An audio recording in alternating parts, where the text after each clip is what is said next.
Hello my dear students, I hope you are utilizing all the time you have for preparing for your exams.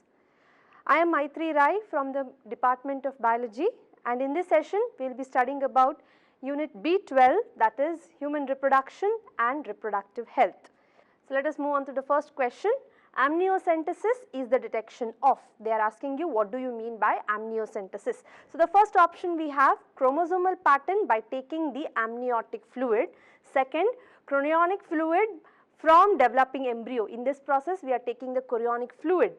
Third option, chromosomal pattern after birth, and fourth option, chromosomal pattern before fertilization. So first let us look into the process of amniocentesis. So according to amniocentesis, what is actually done during the process of amniocentesis is that, first of all, amniotic fluid is being collected from the mother's womb. Now you know that amniotic fluid consists of the dead cell of the fetus. That means when a fetus is undergoing different types of differentiations, the dead cell of the fetus is present in this amniotic fluid. Now using a small instrument called as catheter, a small amount of this fluid is collected into a test tube. Now this test tube is undergoing high centrifugation so that we get debris. Now these debris are further treated with a solution of colchicine so that all the cells which are arrested at the metacentric plate or during the metaphase. Now why metaphase? Because as you know, during the metaphase we can see the chromosomes well. We have highly condensed chromosomes during the metaphase, and that is why we are going to take the cells which are arrested at the metaphase. Now when you see this metaphase cells, now you can see in the last picture all the chromosomes are being present. Now using an electron microscope, the photograph of these chromosomes are being taken and further it is being karyotyped. Karyotyping is a method wherein the chromosomes are arranged depending upon their size and structure. And by looking at this, while pairing, by looking at the chromosomal structures or pairing, we can come to a conclusion whether or not the child is healthy or not. For example, if there is more than 46 chromosomes, you can assume that there is one extra chromosome added into it which may give rise to chromosomal disorder. So hence the correct answer here will be chromosomal pattern by taking amniotic fluid. So the second question is, in the context of amniocentesis, what we seen before, in the context of amniocentesis, which of the following statements is incorrect? So the first option is, it is used for prenatal sex determination. Of course, this method is followed prenatal, that means before the birth of the child. Hence, this method is used to find out the prenatal sex determination. Not only does it give the evidences for chromosomal disorder, but also it will help us to find out what is the sex of the child. Second option, it can be used for the detection of Down's syndrome. As you know, Down's syndrome is a chromosomal disorder wherein you can find extra chromosome at the 21st pair. Hence, it can help us to find out the Down's syndrome also. Third option, it can be used for detection of cleft palate. Now, cleft palate is a physical disorder. It does not require chromosomal detection. This can be usually detected by scanning itself. By ultrasound scanning, it can be detected. Now, cleft palate is where the palate region of our mouth is having a small cleft, a cavity, which can be detected using ultrasound scanning. And the fourth option now we have, it is usually done when a woman is between 14th to 16th week of pregnancy. Yes, between 14th to 16th week of pregnancy, the amniotic fluid can be collected and amniocentesis can be done. So hence the correct option for this question is, it can be used for detection of cleft palate. Amniocentesis does not help us to find out the cleft palate. So next question is, which of the following cannot be detected in a developing fetus by amniocentesis? Again the same question regarding the amniocentesis. So what among these which cannot be detected by amniocentesis? So which of the following cannot be detected by amniocentesis? Now let us see the four options. They have given the different syndromes.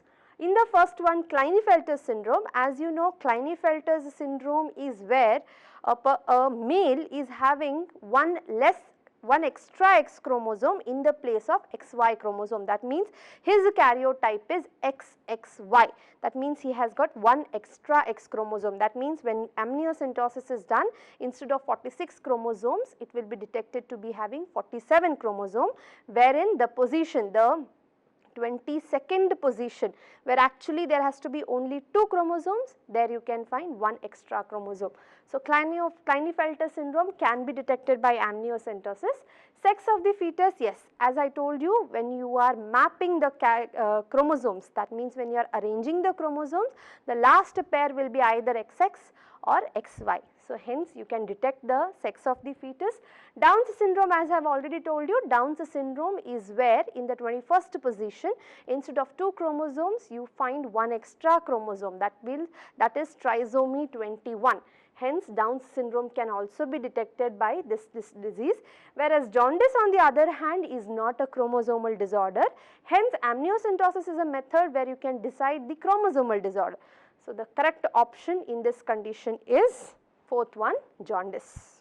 The next question we have is regarding the reproductive health. Population explosion is, now as you know, today's condition, it is population explosion. How is it caused? Population explosion is increased frequency of diseases in the population. Now, population explosion is where the population is increased, it does not have to do anything with the diseases. Second, rapid increase in the population number, yes. Rapid decrease in the population number, none of this. Now, here explosion, that means the number has increased. Hence, the correct option here is second one, rapid increase in the population number. Next question, select the correct option which includes the steps implemented by government to control the ever increasing population. What has the government done from so many years to control the population rate? So, first one, increasing the price of contraceptives so that they are available to all. Now, increasing does not mean that it will be available for all. So, second option, advertising the benefits of small family and giving the slogan like hum do, hamare do, etc. Now, in this condition, government under the family planning program and RCH has started telling us the importance of having a small family. Hence, this was implemented by government. Third, raising the marriageable age. For female, it is up to 18 years and for male, it is 21 years. Yes, this was also put forth by RCH and family planning program, both 2 and 3.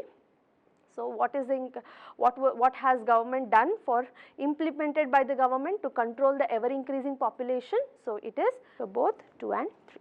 So, the next question we have, condoms or femdons are made up of a thin rubber or latex sheet which is used to cover. So, condoms or femdons are a type of contraceptives which is introduced under the RCH to control the population. So, it is used to cover the penis in the male, it is used to cover the cervix in the female, both 1 and 2, none of this. Now, in this condition, this type of condoms or femdons, as you know, is a type of barriers. That means it will not allow, in case of male, it will not allow the sperms to enter the female body. In case of female, it will not allow the further movement of these sperms into the female body. So, hence, in this condition, the correct option will be both 1 and 2. So, the next question here we have is regarding the intrauterine devices.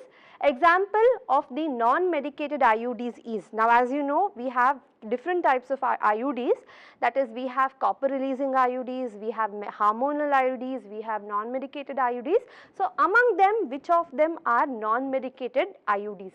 So, as you know, copper T, copper 7, as the name suggests, both are copper releasing IUDs, multi-load 375, Lippes loop. So, here the correct answer is fourth option, Lippes loop.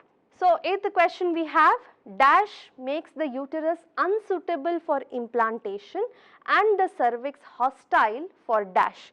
So, here they are asking you a question regarding the contraceptives, that is intrauterine devices. They are telling you what does it do to our body. Now, you have to find out which of the IUDs fulfills the above criteria. So, first one they have given, whether which makes the uterus unsuitable for the implantation. Let us look at it one by one. Which will make the uterus unsuitable for implantation, whether it is hormonal releasing IUDs, second hormone releasing IUDs, they have given sperms and sperms. As you know, sperm is not a type of contraceptive.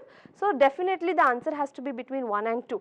So, for 1, so hormone releasing IUDs makes the uterus unsuitable for implantation and the cervix hostile to dash. Now, what it is making it hostile? Now, as you know, spermatogonia and spermatogonia are not released by the male body. So, it is definitely has to be sperms. So, here the correct answer is option 2, hormonal releasing IUDs and sperms. Next question, they are asking you about another type of contraceptives, that is pills.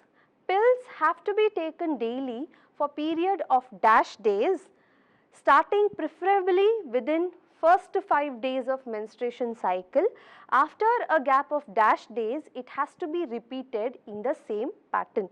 So, here in this question, pills have to be taken daily for the period of dash days. So, usually pills are taken for around normal IUDs, apart from we are talking about Saheli, which is an contraceptive pill which is started in India. Apart from that, all the other pills have to be taken for 21 days except the 5 days of menstrual cycle. So, starting preferably within first 5 days of menstruation cycle. That does not mean you have to start within 5 days.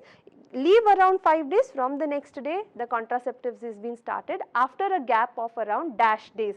So, around 5 to 7 days of gaps is being given, it has to be repeated in the same pattern. So, the correct option for this question will be second one, that is it has to be taken for 21 days, gap is 7 days.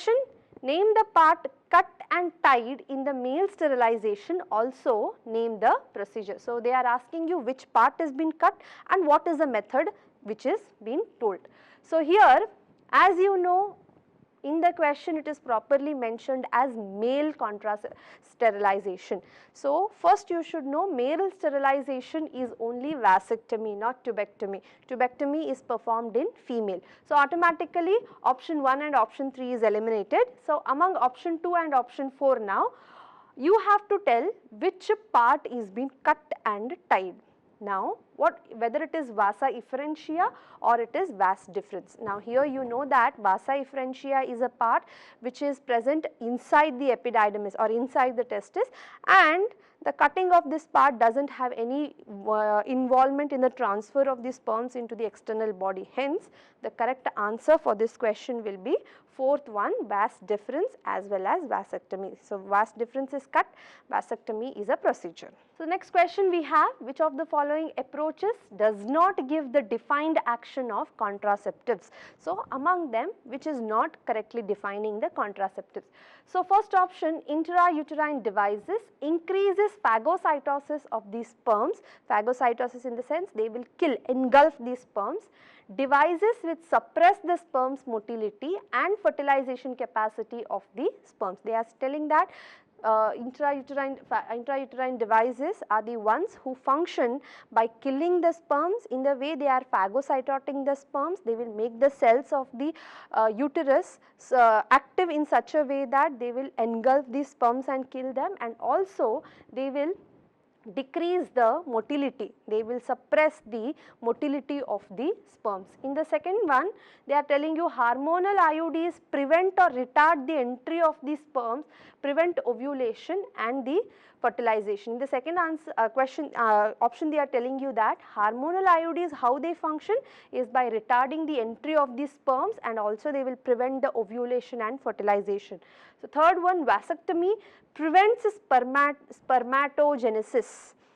Fourth one, barrier method prevents fertilization. Of course, barrier method, as I told you, use of condoms and femdoms, they will not allow the sperms to enter into the female body, or rather does not allow the sperms to move into the fallopian tube. Whereas vasectomy is a surgical method which will never prevent the spermatogenesis. It is only not allowing the sperms which is present in the body to move into the external genitalia. Rather, it has no role in preventing the spermatogenesis. That means a male who has undergone vasectomy has still the ability to produce the sperms. So, here the correct option is third one, vasectomy prevents spermatogenesis. Pregnancy is of much risk in which phase of pregnancy. So as you know, pregnancy has got 3 phases, first trimester, second trimester and third trimester. So they are telling you medically terminated pregnancy, or basically what we call it as an abortion, can be done during which stage of pregnancy. So second trimester, first week and second week. So here in the 4 option, first week and second week is nothing but first trimester. So obviously second and third and fourth option is removed. Now whether it is first or third trimester, if you are telling first and second week it is safe, that means first trimester MTP can be performed. As you know, during the first trimester we are using vacuum suction and the size of the fetus is also very small, around 2 to 5 centimeters. Hence it can be used, usually pumped out of the body or sucked out of the body by applying a small amount of vacuum pressure. That is why during the first trimester it is considered to be safe. Again, MTPs has to be performed in a lot of legalized manner, but first trimester it can be performed. So second trimester, as the size of the child is larger, it is coming up to 9 to 10 centimeters. That is why, because the size is larger, because most of the organs have developed, because it has already covered the organogenesis, so it becomes little bit risky during the second trimester. So the correct option here will be first option, second trimester. So next question, incidence of sexually transmitted diseases are very high among persons in the age group of. So from 15 to 35 years, 15 to 30 years, 15 to 24 years, 15 to 45 years. So as you know, it is very common in the age group between third option 15 to 24 years. That means during the later adolescent age it is very, very common. Next question is an assertion and reason type. So let us see.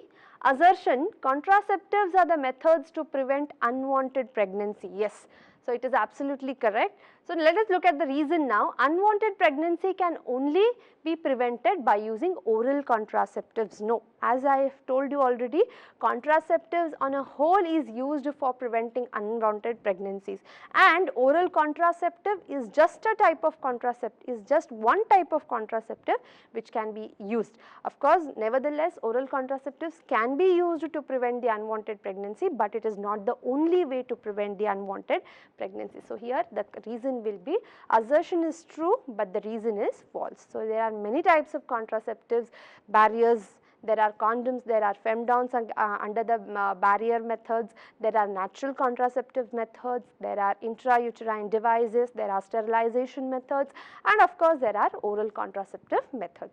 So here the correct option is third one. So what is true about Saheli? As I have already told you, India gets an honor of getting pride of inventing this Saheli, which is a non-steroidal contraceptives which can be used only for 7 days. So let us study about this.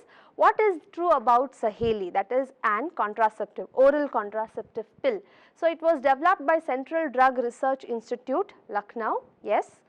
Contains a steroidal preparation. No. Once a week pill. Yes, it has to be taken only for 1 week. Next, it has many side effects. No, comparative to the other contraceptives, it has got a less amount of side effects, and of course it has got a very high contraceptive value. So it has got high contraceptive value, it has got very few side effects, that is why it is being utilized. So here in this statement, developed by Central Drug Research Institute, it contains a non-steroid, it is a once in a week pill, it has got high contraceptive value, it has got very low side effects. So here the correct option will be statement 1, statement 2, statement 3, statement 4, 5 and statement 6. Next question we have, later complications of sexually transmitted diseases are. So what are the later complications of sexually transmitted diseases? So here we have pelvic inflammatory diseases, which is also called as PIDs, which is infecting the pelvic region, leads to the inflammation of the pelvic region, abortion. Yes, during the pregnancy, if a person has got sexual transmitted diseases, it might lead to abortion also. Stillbirth, yes, the birth of the child may be stopped. Ectopic pregnancies, it can lead to implantation of the embryo in a position other than the uterus, maybe in the fallopian tube. Infertility, yes. Cancer, yes. So here all the statements are correct. Next question, match the following. So, in one side they have given regarding the different sexually transmitted diseases and the other side they have given the causative agent. So, here chlamydiasis, it is caused by Chlamydia trichomonatis, gonorrhea, it is caused by Neisseria gonorrhoeae, trichomonasis, Trichomonas vaginalis, genital herpes, herpes simplex virus, syphilis, Trichodoma pallidum. So, here all the statements are given in a correct order. So, here the correct option will be A1, B2, C3, D4 and E5. So, option 3. Next question we have, intensely lactating mother do not generally conceive due to, intensely lactating is a phase during the female's life when she is breastfeeding her child. So, during that time, why is the chances of her to conceive is less? As you know, this is also considered to be one of the natural contraceptive method, that is lactation amenorrhea. Why this process works? Because first option, suppression of gonadotrophins. Now, gonadotrophins are nothing but LH and FSH, hypersecretion of gonadotrophins, suppression of gamete transfer, suppression of fertilization. Now, here let us just try and eliminate the options now. Suppression of fertilization, of course, when she has already undergone sexual intercourse, fertilization cannot be suppressed other than using any of the contraceptive methods. Suppression of gamete transfer, same thing, by using any devices it can be suppressed. Now, the correct option lies between either suppression of gonadotrophins or hypersecretion of gonadotrophins. Now, here why third and fourth are removed? Because as I have already told you, this is a natural contraceptive method, and if a person has to suppress the gamete transfer or has to suppress the fertilization, he has to go for some of the contraceptive methods. It might be IUDs or pills or condoms or femdons, but in this condition, because it is natural contraceptives, there is no method involved. So, here the answer is between the gonadotrophins. So, why a lactating mother does not conceive? Because during that time her body will have less amount of LH and FSH. So, here the correct option is suppression of gonadotrophins, that is LH and FSH. Next question, following statements are given regarding MTPs, that is medically terminated pregnancy. Choose the correct option given below. So, among the following, which is correctly said about the medically terminated pregnancy? So, here MTPs are generally advised during the first trimester. Yes, MTPs are used as a contraceptive method. No, MTPs cannot be used as a contraceptive method, because a person, if he does not want a child, he cannot go and terminate it. So, it cannot be used as a contraceptive method. It is always surgical. Yes, a person has to go to a trained doctor to perform MTPs. It can be in the first trimester, second trimester or third trimester. Fourth option, MTPs requires the assistance of a qualified medical personnel. Yes, it cannot be done by your own self. So, the correct option here will be, the first statement is correct and the last statement is correct. So, the correct option here will be third one, first and fourth. So, next we have matched the following. So, in the column 1 they have told us regarding some of the important methods which has been followed. In the second column, the years and different methods has been given. So, Government of India legalized MTPs in which year? Second one, family planning program was introduced in which year? So, family planning program was introduced first and then the medically terminated pregnancy, recently it was being legalized. So, Government of India has legalized MTPs in 1971. After a strict rules, MTPs was being legalized, and family planning program was introduced in India in the year 1951, which was further re-recognized as RCH, that is Reproductive and Child Health Program. Lactation amenorrhea, as I have already told you, it is a natural contraceptive method.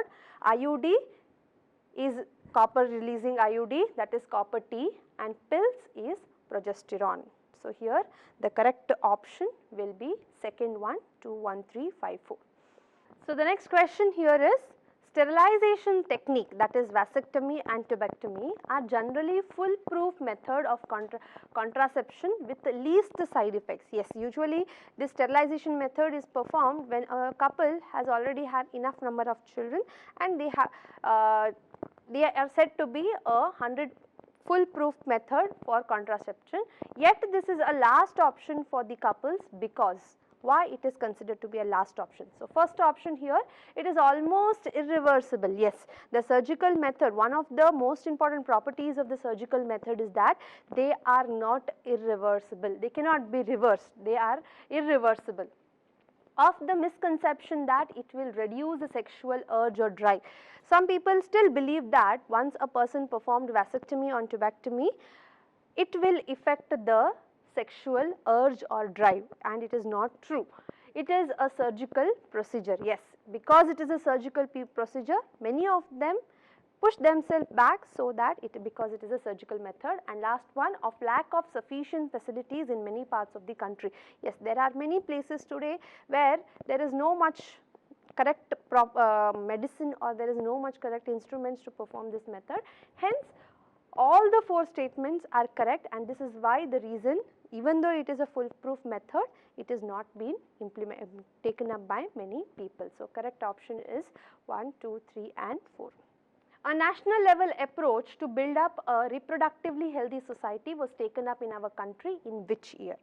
So, it is a straightforward question. It was taken up in the year 1950, when the family planning program was later on given as the new name RCH. Okay. So, we have come to the 23rd question. Condoms are one of the most popular contraceptive methods because of the following reason. Why today condoms, that is one of the barrier methods, is considered to be a most popular method? They are effective barriers for insemination. Insemination is a process where the male releases a sperm into the female body, and when the penis has been covered by this condoms, it will not allow the process of insemination. They do not interfere with the coital act, so they have no effect on the sexual urge or sexual drive. These help in reducing the risk of STDs. Yes, that is one of the most important property of condoms. Today condom is so much popular because along with not allowing the conception, it also does not allow these viral particles to move from one body to another, as body fluid does not move into the female body. Hence, it will avoid the risk of sexually transmitted diseases, and hence the correct option is all of the above.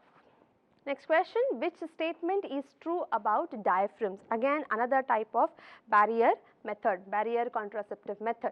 They are introduced into the uterus, they are placed to cover the cervical region of the female, they act as a chemical barrier for sperm entry, they act as a spermicidal agent. Now here we have diaphragms are some of the instruments which is only available for female. It can be clubbed up, it can be combined with the spermicidal gels or spermicidal creams, so that the property increases, it makes 100% effective. So, it is introduced into the uterus now, it is introduced into the cervix region. So, it is placed to cover the cervix region. They can be chemical, no, it is not a chemical barrier, it is a physical barrier.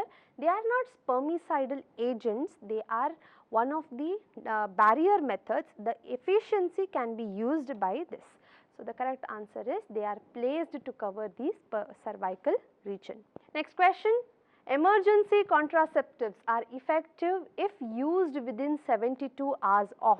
Now, emergency contraceptives are nothing but oral contraceptives, and as you know, these contraceptives has turned out to be a boon for rape victims. Why? Because all the other contraceptives what we talk about, it may be natural contraceptives, it may be IUD, intrauterine devices, it might be barrier methods, all the other type of, including the sterilization methods, can be done only before the sexual intercourse. Of course, sterilization can be done after also, but it has to be done before the sexual intercourse. But the oral pills like emergency pills can be taken after the process of coitus. Now, hence the correct option here will be 72 hours of coitus, that is sexual intercourse. When a couple has got sexual intercourse, even if the sperms enters into the body, by taking this oral pills, it has got a combination of progesterone and estrogen. As it enters into the body, one, it does not allow the process of ovulation. Second, because it has got heavy amount of progesterone, it makes the endometrium wall very thick. Even if the zygote has been formed, the zygote cannot come and get implanted. Hence, a female cannot get pregnant. Hence, it has become a boon. So, it has to be taken within 72 hours of coitus. So, next question, we have a diagram based question. Here we have a diagram of a male reproductive system. We have to just identify the labeled parts.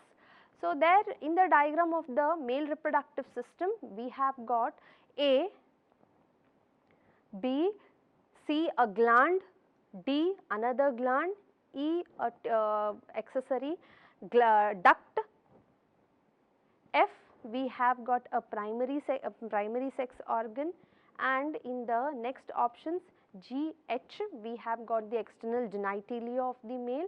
Next I, J, K and L we have got different parts of the male reproductive male primary sex organ. So, here if you look at the different options and combined with the diagram, the correct option we will be having is second one, urinary bladder, seminal vesicle, prostate gland. As I told you, the first one A, the upper part is the urinary bladder. Next we have got the 3 glands, seminal vesicle, prostate gland and the bulbourethral gland. Increased IMR and decreased MMR, IMR infant mortality rate and maternal mortality rate. Infant mortality rate is the death of the infant just after the delivery. Maternal mortality rate, the death of the mother soon after the delivery. Maternal mortality rate and infant mortality rate in the population will. What will happen if the infant mortality rate increases and maternal mortality rate decreases? What might it lead to? So, cause rapid increase in the growth rate, result in the decline in the growth rate, not cause significant changes in the growth rate, results in an explosive population. So, here of course, because if it has got one of the effect on our population. So, here this will of course result in the decline of the growth rate. Choose the right one among the statements given below. Intrauterine devices are generally inserted by the user herself. So, intrauterine devices, it may be medicated, copper releasing, or it might be hormonal, requires assistance of a medical professional. So, it cannot be inserted by a person himself. Intrauterine devices increases phagocytotic reaction in the uterus. Yes, it is a property of one of the intrauterine devices, hormonal. IUDs suppress gametogenesis. No. IUDs once inserted need not be replaced. Now, all the IUDs has got one of the validity period, that means it can be inserted into the body for a given amount of time. So, once the time is done, it will be reversed. That means a person, even if he has the IUD in her body, she can become pregnant. Hence, it has to be replaced. So, here the correct option is IUDs increased phagocytosis reaction in the uterus. Next question, as a diagrammatic question, here we have a cross section of the seminiferous tubules. Diagram refers to the TS of the testis showing sectional view of few seminiferous tubules. Identify the parts labeled as A, B, C and D and select the correct option. So, we have many seminiferous tubules in the given diagram there, and they have marked the different parts of the seminiferous tubules, including the Leydig cells or interstitial cells. There are spermatozoa, there are spermatogonia, there are Sertoli cells. So, we have to identify which is the correct option under the given. So, here the correct option is fourth one. Next question, from the sexually transmitted diseases mentioned below, identify the one which does not specifically affect the sexual organs. So, sexually transmitted disease does not mean it has to affect the sexual organs. It means only that it is transferred from one person to another through sexual means, that is body fluids. So, here there are 4 of the diseases which are all transferred from one person to another through the body fluid or sexual method: syphilis, AIDS, gonorrhea, genital warts. Now, let us see about all these diseases. First of all, syphilis, it is caused by Triphonema pallidum and it causes a SARS that resemble oral, anal or genital warts. there is the deposition of certain cells, there are deposition of certain pus-like structures in the genital region. It might be including the female uterus or it might include the male penis. Gonorrhea, it is caused by Neisseria gonorrhea and it causes pus-like discharge from the penis. It is usually seen in the male, and here because of the infection to the urinogenital tract, it leads to pus formation in the penis. It also leads to swelling or redness of opening of the penis. Along with that, swelling or pain in the testicles. So, it is basically restricted to male. Whereas genital warts, it is caused by human papilloma virus, can appear on the genitals. Yes, it is also seen in the genital regions like pubic areas. It leads to itching. It is seen in the vagina of the female or external genitalia of the female. So, here the correct answer is AIDS. As you know, AIDS is a sexually transmitted disease. It is not affecting the genital regions, rather it is, as the name suggests, it is an acquired immunodeficiency syndrome. That means it is only affecting the immunity system of the body, hence leads to a chain of different diseases. It is not affecting the genital regions. Next question, choose the correct statement regarding ZIFT procedure, that is zygote intrafallopian transfer procedure. Now, as you know, ZIFT is a process under the assisted reproductive technology which will help the couples who does not have any child to have a child. So, here ova collected from a female donor are transferred to the fallopian tube to facilitate zygote formation. Zygote is collected from a female donor and transferred to the fallopian tube. Zygote is collected from a female donor and transferred to the uterus, and ova collected from a female donor are transferred to the uterus.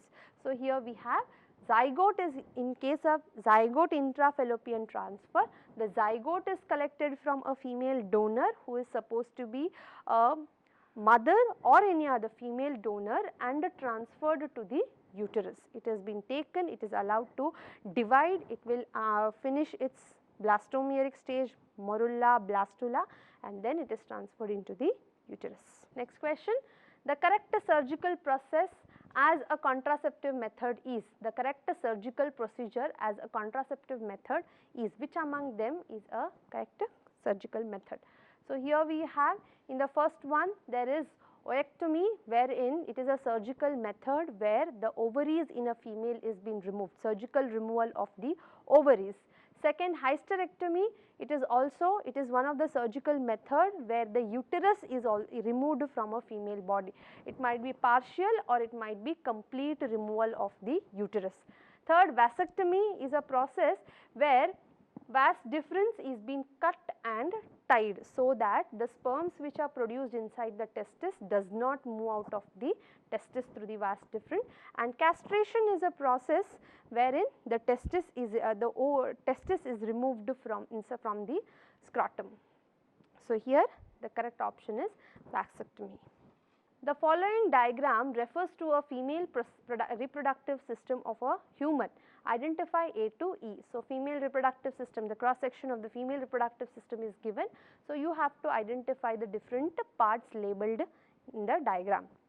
So, here we have a cross section of the uterus, we have the structure of the vagina, cervix, we have got the structure of the urinary bladder and the duct coming out of the urinary bladder. So, B is the urinary bladder and C is the duct coming out from the urinary bladder, and just behind that we have got a female reproductive system wherein A shows the structure of the womb or uterus, D shows the structure of a cervix through which the baby is pushed out, and E shows the structure of the vagina.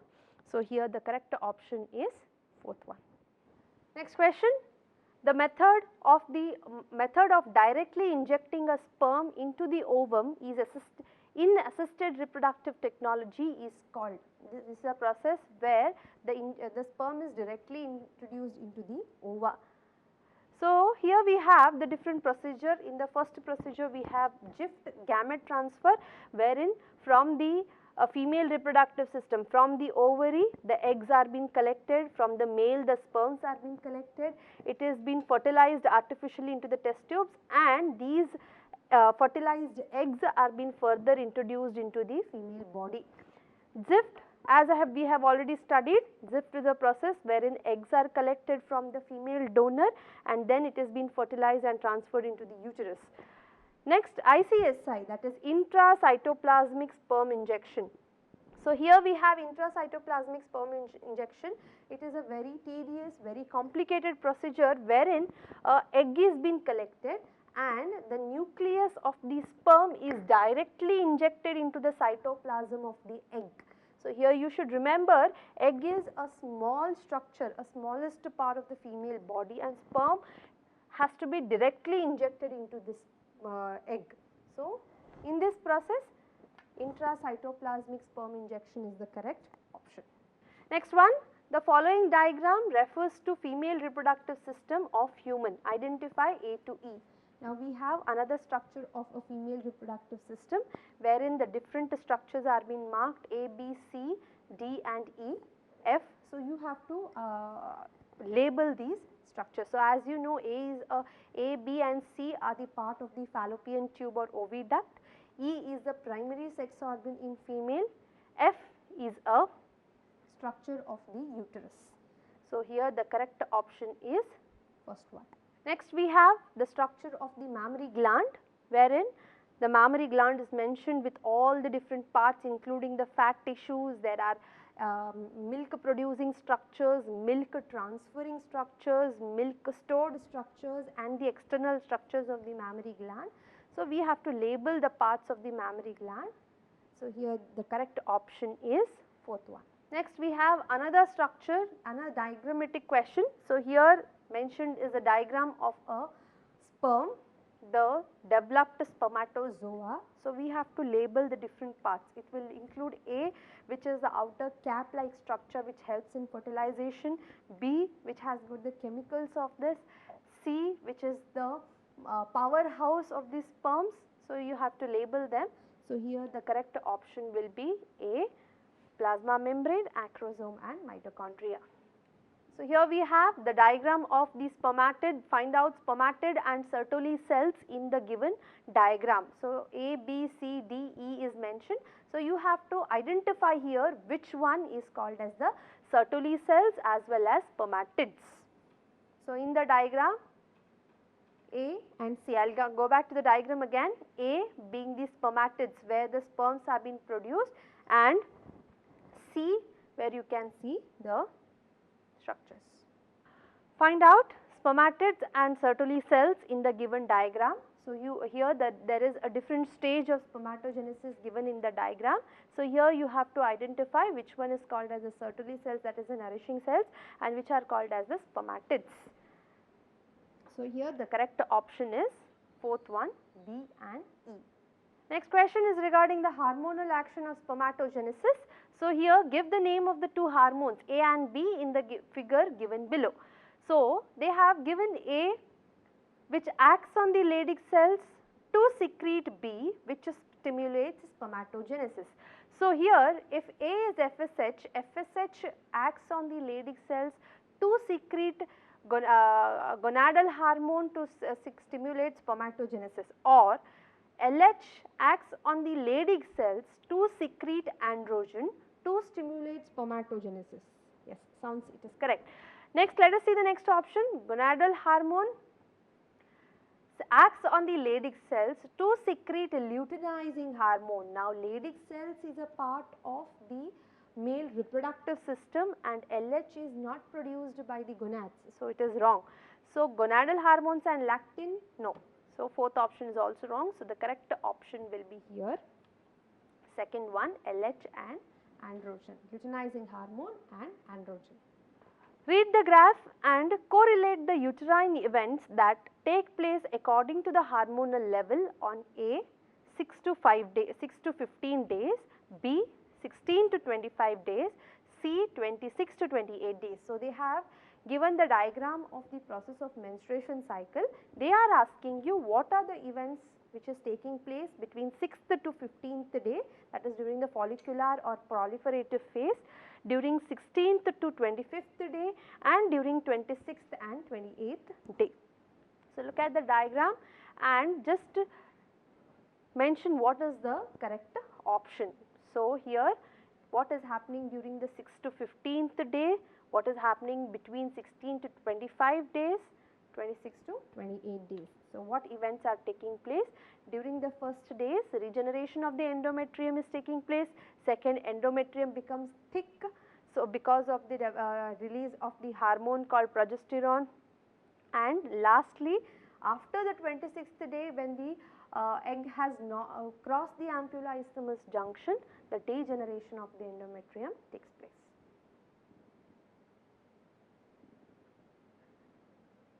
So, the next question, give the name of C and D in the diagram. So, here diagram shows us the structure of the primary sex organ of a female. So, cross section of the primary sex organ, that is ovary, and here different stages, different follicles and different oocytes of a female reproductive system is given. It also shows the structure of the blood vessels. So, you have to tell us what is the mention, what is the labels given there. So, here the correct option will be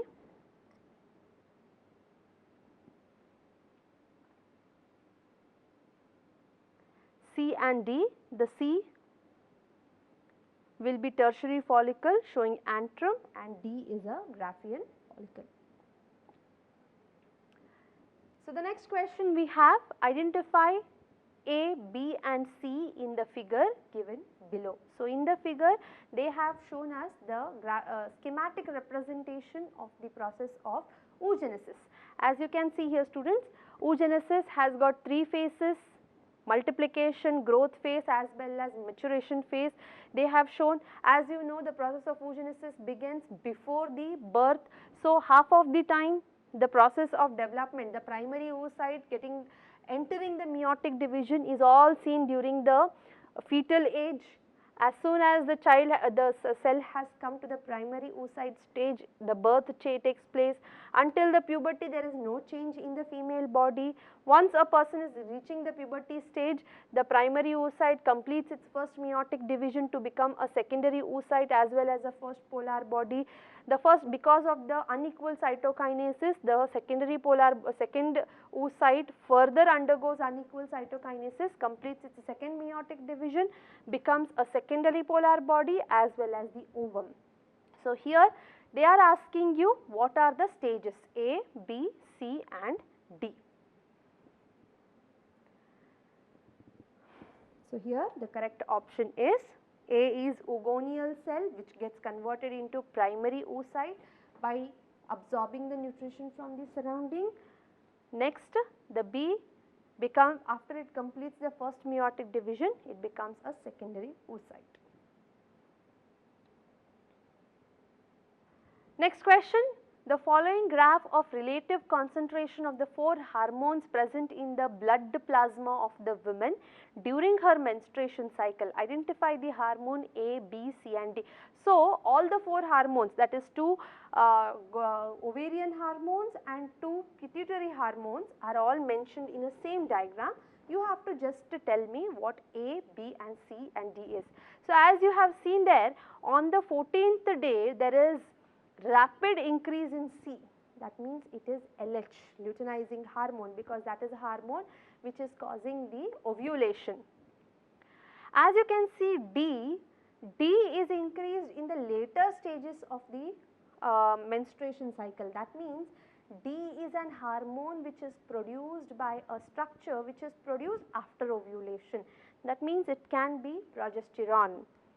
Next you can see the next one, A, it is an hormone whose amount is also increased during the central time, that is during the 14th day. So, as you know, during the menstruation cycle there is only 2 hormones which are increased during the mid time of the menstruation cycle, that is LH and FSH. So, here the correct option is A, FSH, B, estrogen, C, LH, D is progesterone. Next question, also regarding the female reproductive system, changes during the menstruation cycle. The diagram shows the changes that take place in the endometrium during a normal menstruation. So, you have to tell me what do you mean by the names mentioned A, B, C and D. So, as you know, A is a time when menstruation is taking place. As you know, in the first 5 to 7 days of the menstruation cycle, the menstruation, the release of the blood takes place. So, menesis, menstruation. C, B is a time when endometrium is completely ruptured and development of new endometrium wall takes place because of the release of the hormone estrogen. And where estrogen is released, as you know, corresponding to this, in the ovary there is development of new follicles. Hence, the developing follicle releases an hormone called as estrogen. These hormones enter into the endometrium and causes the increase in the size of the endometrium. See, as you can see, is given exactly on the 14th day. So, that means this is a day when LH is suddenly increased in the female body. That means leading to a process called as LH surge, that is ovulation. So, during the C, ovulation is taking place. Nevertheless, D is a time when corpus luteum is being released. That means because of the increase in the amount of progesterone released by the corpus luteum, the length, the diameter of the endometrium is being maintained. So, here the correct option is C, menstruation and ovulation. So, now we have a direct question. Humans are sexually reproducing organisms. They are viviparous, that means they give birth to young ones. They show internal fertilization. Yes, the sperms and eggs undergo fertilization inside the body. So, the correct option is all of the above. The given diagram refers to ovum surrounded by few sperms. Now, you have to identify A, C and B. So, here this is a diagram of a female egg wherein you can find the covering of corona radiata. This is a layer of corona radiata where you can see also the sperms are gathered. So, you have to just label them. So, A, B, C and A, B and C. So, the correct option here will be A is zona pellucida covering, B is a perivitelline space where you can find first polar body and the second polar body, and C is the outer covering called as corona radiata. So, the next 47th question we have, reproductive events in humans are, which are the different reproductive events you can see in the human. So, here we have insemination and fertilization, implantation, gestation, parturition. So, during the, as you know, during the process of human reproduction, which are the different events which takes place, first of all in male and the female body, after the puberty stage is released, the process of gametogenesis takes place. So, gametogenesis is followed by the movement of the sperms into the female body by the process of insemination. As it enters into the female body, the sperms which are released into the female body has to travel through the uterus and the fallopian tube to reach the egg. As it reaches the egg, it undergoes fertilization. So, the next one is fertilization. Once the fertilization is successful, it leads to mitotic division of the zygote called as cleavage. Once cleavage is completed, it leads to a number of blastomeres. Once blastomeres are correctly implanted onto the uterine wall on the 7th day of coitus, it again moves on to form a number of embryonic stage which stage is called as gestation. Later on, after the 9 months of gestation period, the fetus is pushed out of the body by a process of parturition. Then the mother is breastfeeding the child by a process of lactation. So, here insemination, fertilization, implantation, gestation and parturition, all the events are seen in the human reproductive system. So, here the option is fourth one, all the above. Next one, we have again a diagrammatic question. Here this is the diagram of the blastula in the humans, blastocyst. So, identify A and B and their respective functions. So, you have to identify what is A and B. As I have already told you, it is a diagram of the blastula. So, you can see the blastocele, you can see the inner cell mass, you can see the outer covering of the blastula. So, you have to identify what is A and B and tell me what are its functions. So, here the correct option is first one. Next question, label the following diagram which illustrates the fertilization followed by cleavage and the early stages of embryonic development. Identify what is BEGHF. So, here you can see egg is ovary is present, it is undergoing ovulation, egg is directly released into the female reproductive system, that is the oviduct, the fimbriae is collecting it. As it enters into the ampulla and isthmus junction, it is undergoing fertilization, it then undergoes mitotic division to form blastomeres, it undergoes morula, it undergoes blastula, then it gets implanted into the endometrium wall. Once the 9 months are completed, this particular region you can find is the cervix, through which it comes out into the vagina. So, these are the different options mentioned. So, here the correct option is second one, ovary, blastocyst, morula, cervix and vagina. So, next question, again a diagrammatic question. Here also there are different hormones mentioned from the female body. So, name A, B, C hormone in the given figure. So, first of all, A is a hormone which induces oxytocin receptors on the uterus. So, among them, which are the hormone which will increase the oxytocin production in the female? Of course, it has to be definitely a female hormone. Later on, B shows another hormone which is actually stimulating the uterus to contract, it is stimulating the placenta to make the different changes. So, this is an hormone which is basically affecting the uterus, and C is an hormone whose function is to increase the amount of contraction in the uterus. So, the correct option here is second one. Again a diagram, this is a diagram of the male primary sex organ, that is the testis. So, the given diagram shows the LS of the testis, longitudinal section of the testis showing various parts. Identify the part A to G from the list below. So, they have given a set of structures, that is accessory ducts in case of male, that is just to see. First one is, first and second one is the different regions of the epididymis, caput and cauda of the epididymis.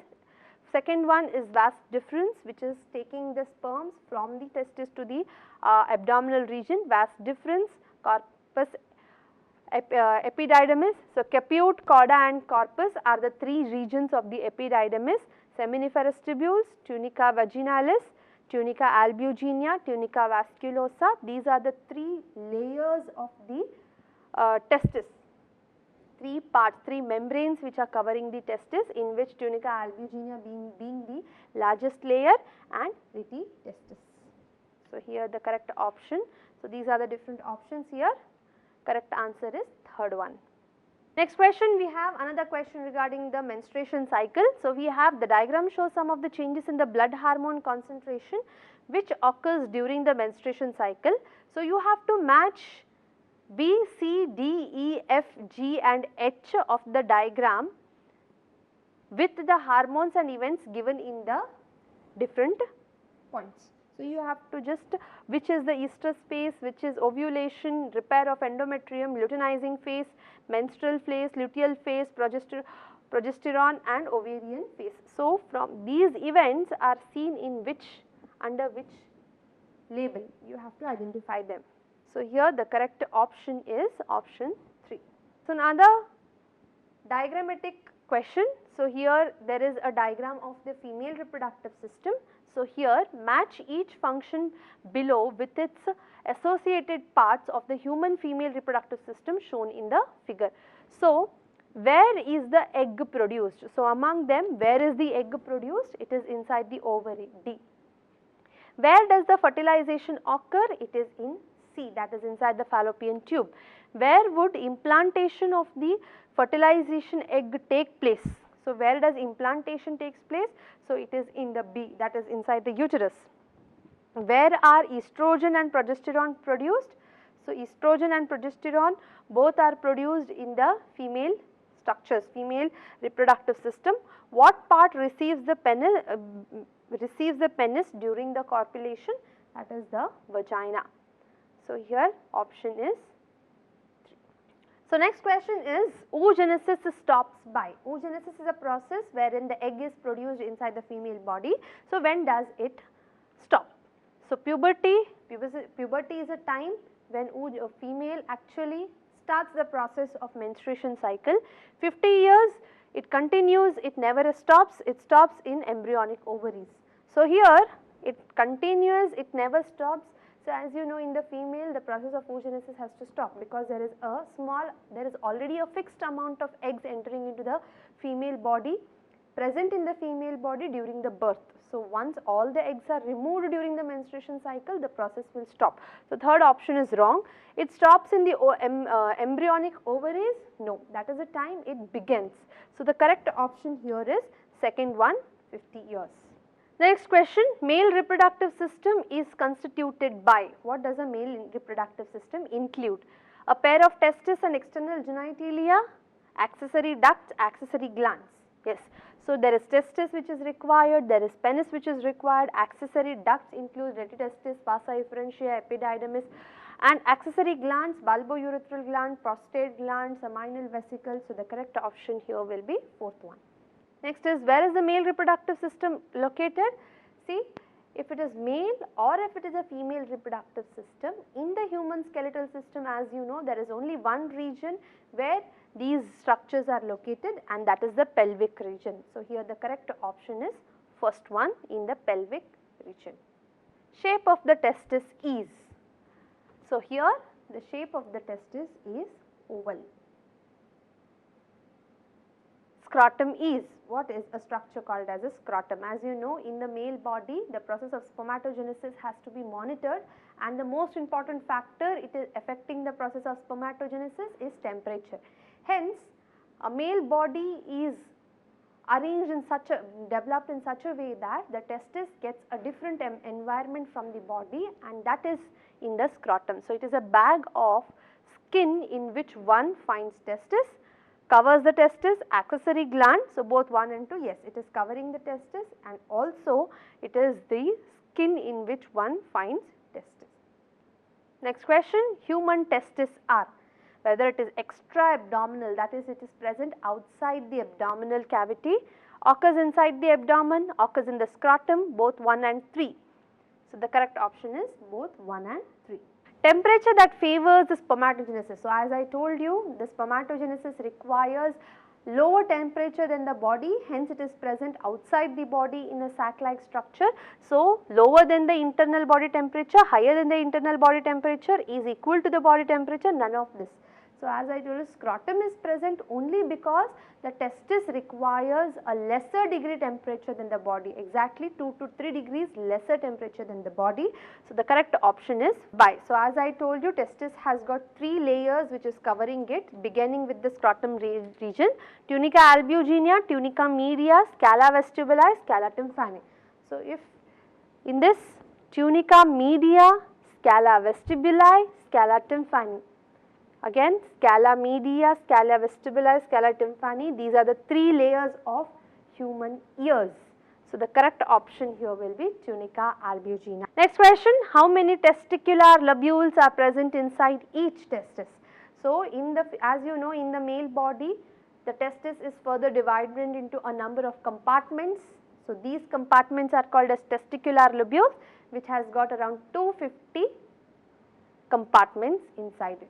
Dimension of the testis, 4 to 5 centimeters, 2 to 3 centimeters width, 3 to 4 centimeters in length, 4 to 5 centimeters, both 1 and 2, 4 to 5 mm in length. So the correct option is first one, 4 to 5 centimeters in length and 2 to 3 centimeters in width. Each lobe contains, so as I told you, there are 250 compartments called as testicular lobules, and in this testicular lobules the most important structures which are present is called as the seminiferous tubules. So each lobule will have either 1, 2 or 3 seminiferous tubules.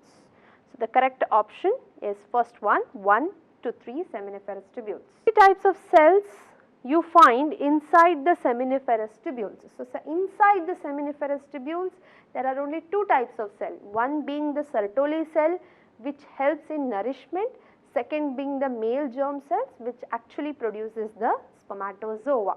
So the correct option is 2 types. Male germ cells and Sertoli cells are found inside what? So as a question which we have already solved, this is a vice versa question of that. So, it is present inside the seminiferous tubules. So, what is Sertoli cells does? So, as you know, there are only two cells inside the seminiferous tubules, Sertoli cells which gives nourishment, that is why it is also called as a nurse cell, and germ cells will actually become the sperms. So, here the correct answer is it helps in giving the nutrition to the spermato developing sperms. The region outside the seminiferous tubules is called as, so outer layer of the seminiferous is completely covered by a fluid called as interstitial fluid which contains Leydig cells. So, it is covered by a space called as interstitial space. Leydig cells synthesize. So, as I have told you, Leydig cells are present inside the interstitial fluid by the help with the stimulation from the luteinizing hormone from the pituitary. The Leydig cells synthesize an hormone called as androgen and testosterone. So, here the correct option is first one. The male sex accessory duct include. So, accessory, there are many male accessory ducts which first of all includes the seminiferous tubules which continues to form retitestis, vas efferentia, epididymis, vas deferens, ejaculatory duct, urinogenital duct, urethral meatus. So, which are the accessory duct? So, retitestis, vasa efferentia, epididymis and vas deferens and all of these. So, all of them are accessory duct. Where do the seminiferous tubules of the testis open into? Seminiferous tubules opens into a highly network of tissues. What is it? Vas efferentia through retitestis, epididymis, vas deferens, urethra. So, as I have told you, the way the sperms are released out from the testis, it is produced inside the seminiferous tubules. From the seminiferous tubules, it enters into the retitestis. From the retitestis, it enters into the vasa efferentia. From the vasa efferentia, it enters into the epididymis, and from the epididymis to the vas deferens, it enters into the abdominal region. So, here the correct option is first one, that is vasa efferentia through the retitestis. That means from the retitestis, it enters into the vasa efferentia. Next question, which accessory duct ascends the abdomen and loops over the urinary bladder? That means it enters into the, which of the accessory duct enters into the abdominal region and it covers, loops the urinary bladder.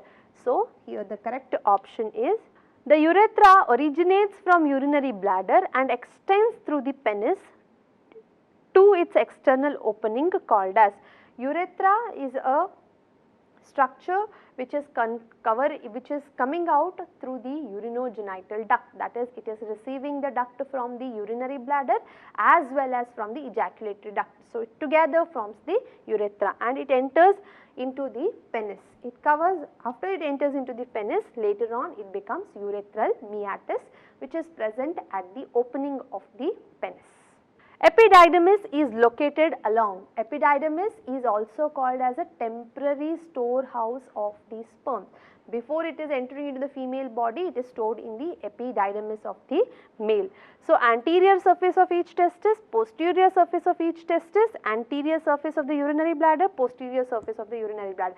So, as you look at the cross section of the testis, one part of the testis is having a thick layer, that is because it has got a highly convoluted tubes called as epididymis. So, it is present in the anterior surface of the each testis. The enlarged end of the penis is called as, what is the enlarged end of the penis called as? Glans penis, distal penis, shaft inflamed penis. So, it is glans penis. Loose fold of skin that covers the glans penis is called as. So, as you know, in a male external genitalia, that is penis, there is a double layer of skin which is covering, which is protecting the penis, and that is called as foreskin or prepuce. So, correct answer is foreskin. Identify the correct path of sperm conduction from the following. So, you have to arrange the different accessory ducts in the way how the sperm moves through them. So, as soon as the sperms are produced inside the seminiferous tubules, it enters into the highly convoluted structure called as retitestis. From there it comes out through vas deferens into the epididymis. Epididymis at the end enters into the abdominal region through vas deferens. So, here the correct option is retitestis, vasa efferentia, epididymis, vas deferens. Which of the following are male accessory glands?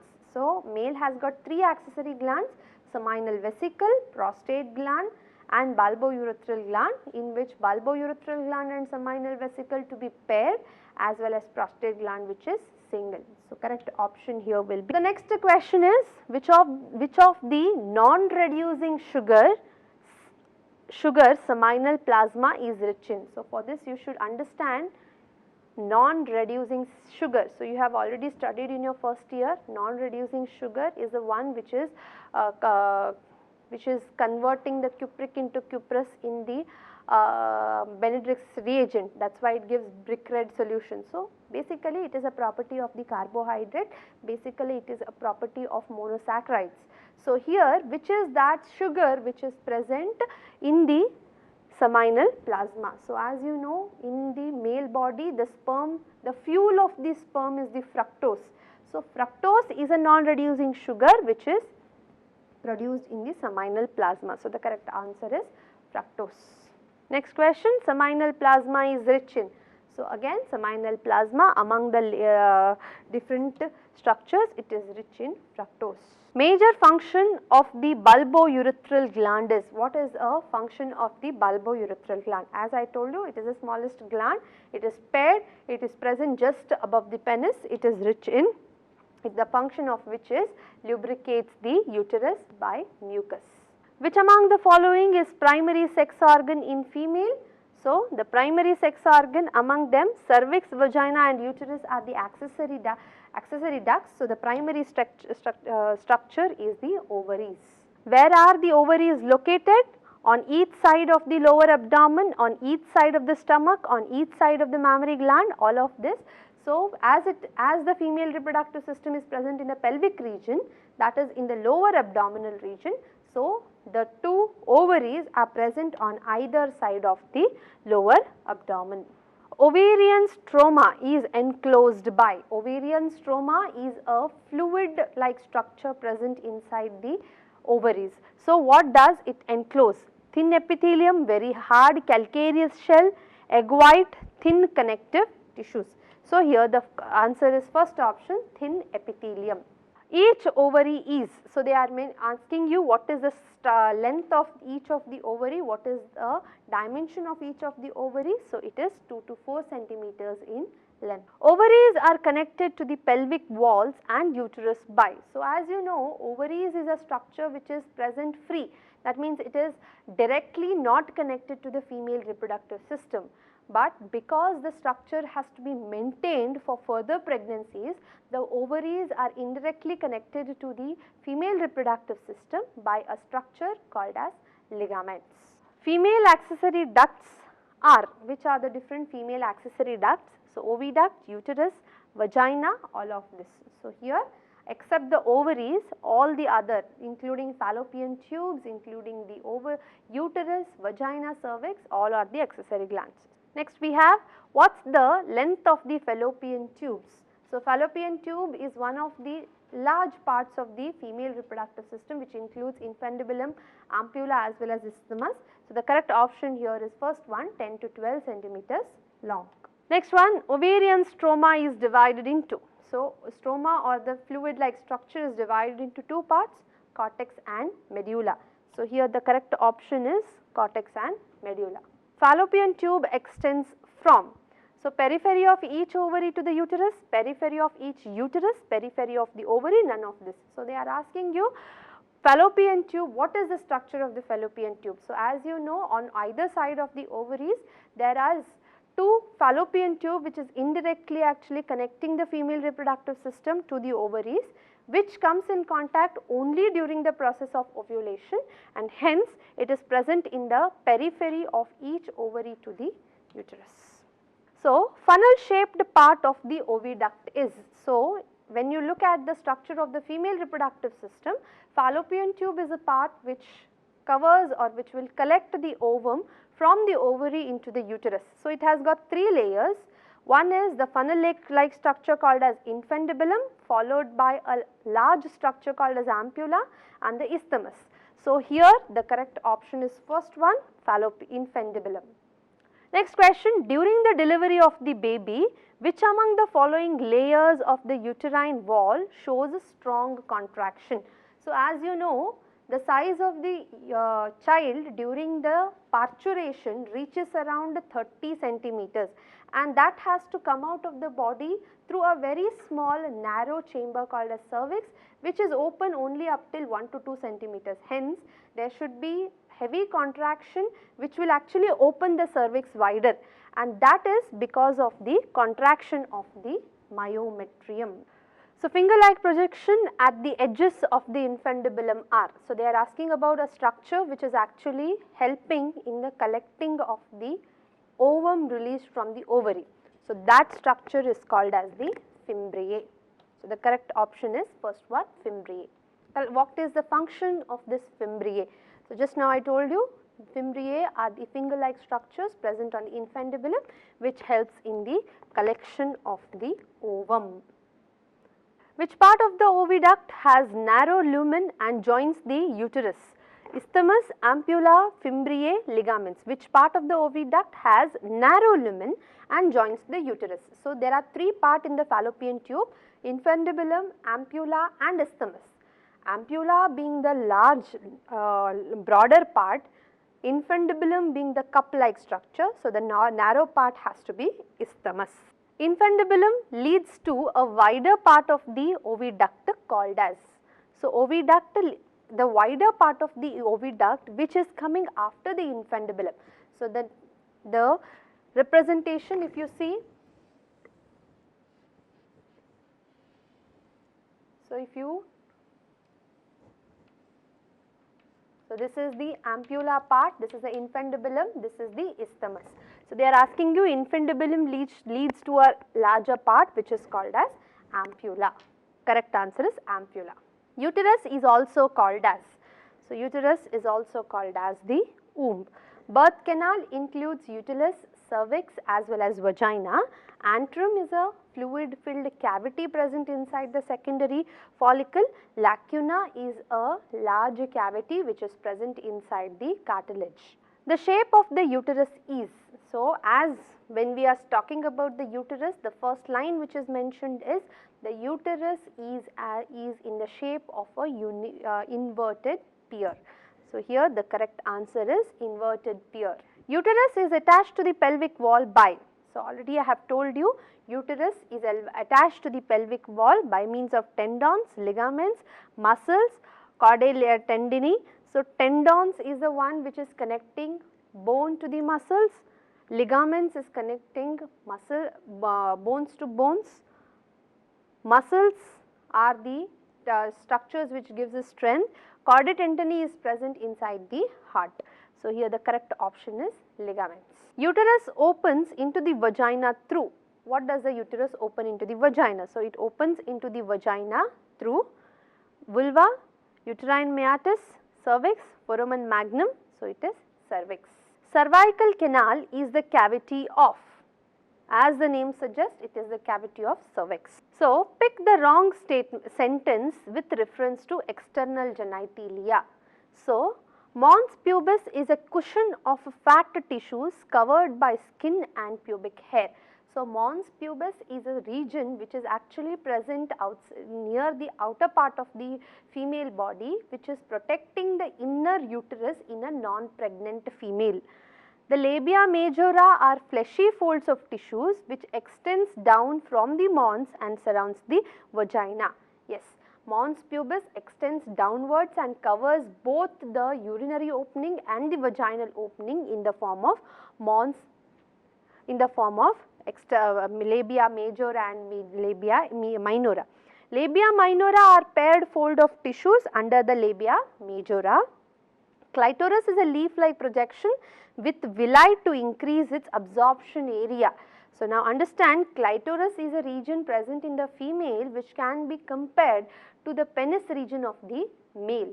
So, this has no role in increasing the absorptive ability of the body. So, the correct option is clitoris is a leaf-like projection with villi to increase the absorption area. Next one, wall of the uterus is constituted by.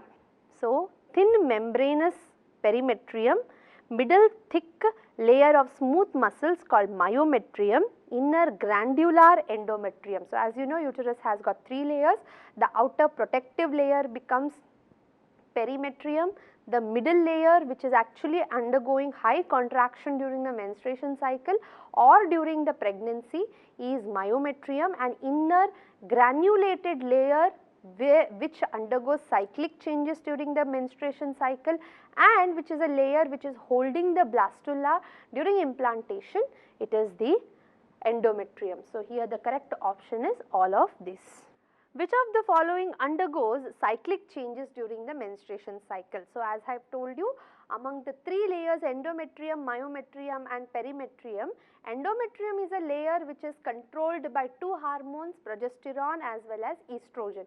Estrogen is increasing the layer or proliferating the layer called as endometrium, and progesterone is a hormone which is maintaining the thickness. So, this is the one which will degenerate in the absence of these hormones. So, answer is endometrium.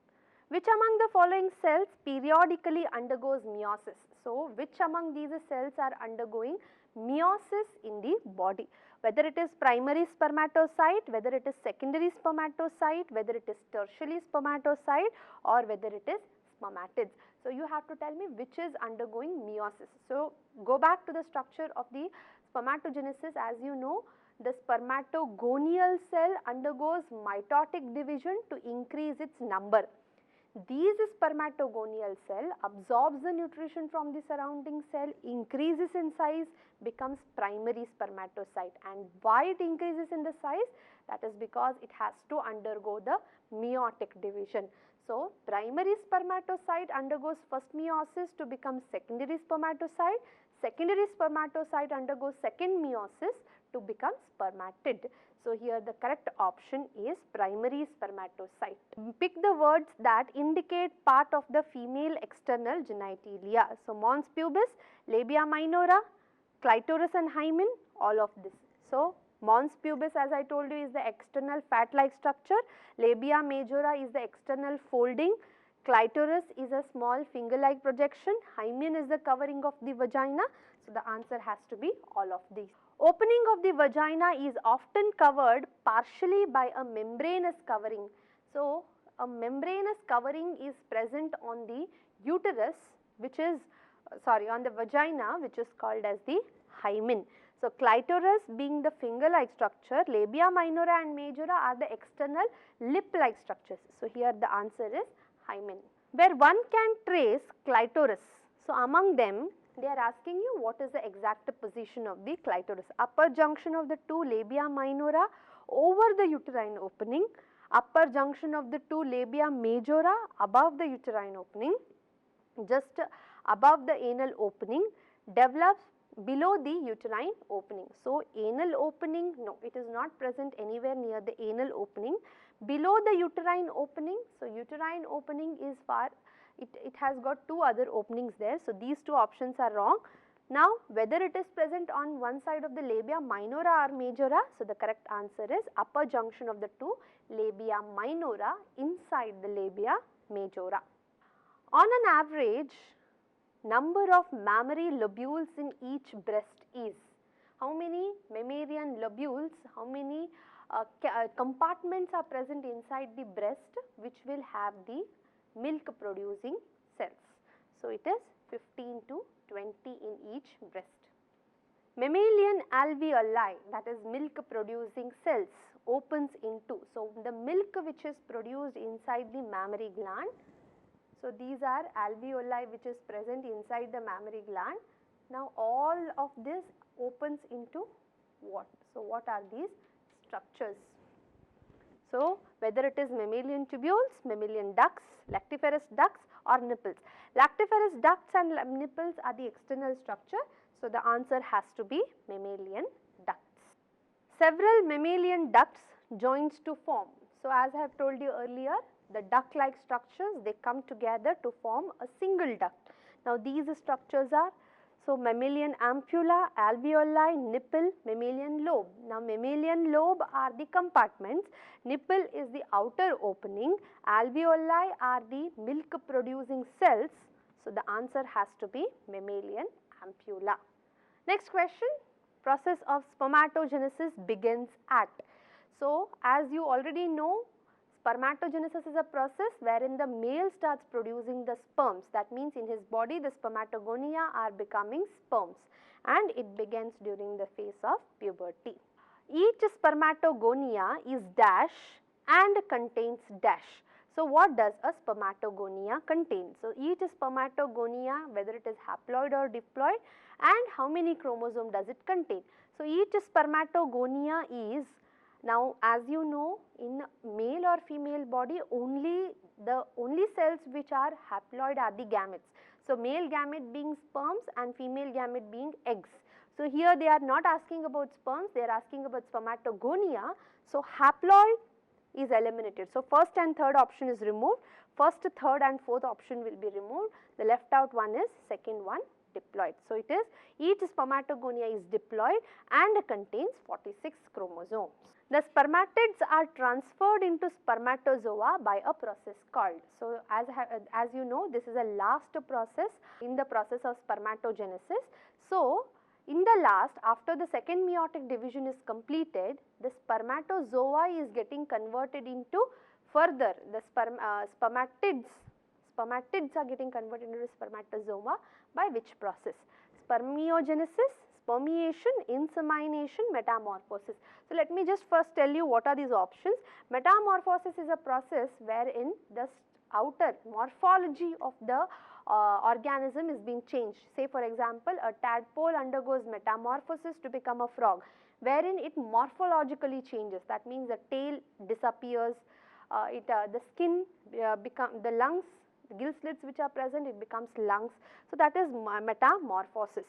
Insemination is a process wherein the sperms are transferred into the female vagina. Spermiation is a process wherein the developed sperms gets detached from the Sertoli cell and start moving further into the accessory ducts. So, here the correct option is spermiogenesis or spermatilogenesis. After spermiogenesis, sperm head becomes embedded into. So, after the process of spermiogenesis, where does the sperm head become embedded into? So, that means, as I told you, before actually coming out from the process of spermatogenesis being completed, each stage of spermatogenesis, it might be spermatogonia, it might be primary spermatocyte, becoming secondary spermatocyte, becoming spermatids, or the spermatid getting converted into spermatozoa. During all these stages, the nourishment work is given by the Sertoli cell. So, even after spermiogenesis, the sperm head is still attached to the Sertoli cell. So, you can see this, if this is a Sertoli cell, you can have, this is a spermatogonial cell which will become it will divide further, finally still it is attached like this to the Sertoli cells. So, once it gets detached, this process will be called as the spermiation. So, here the correct answer will be Sertoli cells. How many spermatids are formed when one primary spermatocyte completes meiotic division? So, when you study the process of spermatogenesis, as you have already studied, in the process of spermatogenesis, first of all there is a spermatogonial cell which is having 46 chromosomes. Now, this particular spermatogonial cell further undergoes mitotic division to further become primary spermatocyte, increases its size and becomes primary spermatocyte. This particular primary spermatocyte completes its first meiosis, becomes two cells, which is called as the secondary spermatocyte. Now, this secondary spermatocyte further undergoes division and becomes 4 haploid cells. So, here they are asking you how many spermatids are formed when one primary spermatocyte completes its meiosis. So, first meiosis ends up in 2, second meiosis ends up in 4. So, the correct answer is only 4. Which part of the sperm provides it with energy for motility? So, motility is given by a energy producing cell called as mitochondria. So, any cell gets its energy from mitochondria. Now, which part of the sperm has got this mitochondria? It is the middle piece. So, mitochondrial crest which is present in the middle piece. Spermiation refers to, so I have already answered this question. Spermiation refers to the release of the sperm from Sertoli cells into the lumen of the seminiferous tubules. Secondary spermatocyte are formed when? When does the secondary spermatocyte are formed? So, just now when we were studying about the representation of the spermatogenesis, so we studied that once the primary spermatocyte undergoes first meiotic division, it forms two secondary spermatocyte, and this secondary spermatocyte, as it completes the second meiotic division, it becomes the spermatids. So, here the correct option is primary spermatocyte undergoing meiosis 1. Which one of the following is an hypothalamic hormone, release of which leads to spermatogenesis during puberty? So, as you know, in male or female, the signals for any process, rather any process in our body has to be released from the master gland in our body, that is hypothalamus. So, in this case also, in the male body or female body, the signals has to first come from the hypothalamus, and that is in case of a releasing hormone called as gonadotrophin releasing hormone. So, here the answer is gonadotrophin releasing hormone, which further enters into the pituitary, produces two hormones FSH and LH, and further this FSH and LH, as it targets the gonads, they are called as gonadotrophins. So, here the correct option is GnRH. On an average, number of sperms per ml of the semen is, number of sperms which is reaching the female body has to be around 300 million sperms. So, each ml of the sperm. So, from the male body into the female body, minimum 3 ml of the sperms semen is transferred. So, each ml contains around 100 million sperms. So, that makes up around 300 million sperms are transferred from the male body into the female body during the process of insemination.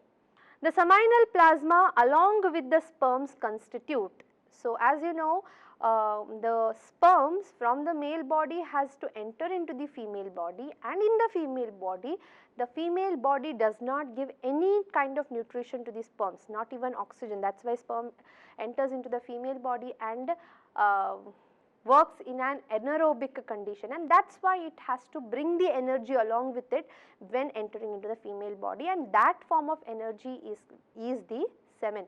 So, semen, which is the fluid of which is produced by the seminal vesicle, prostate gland and bulbourethral gland. So, both of them together they make up the semen.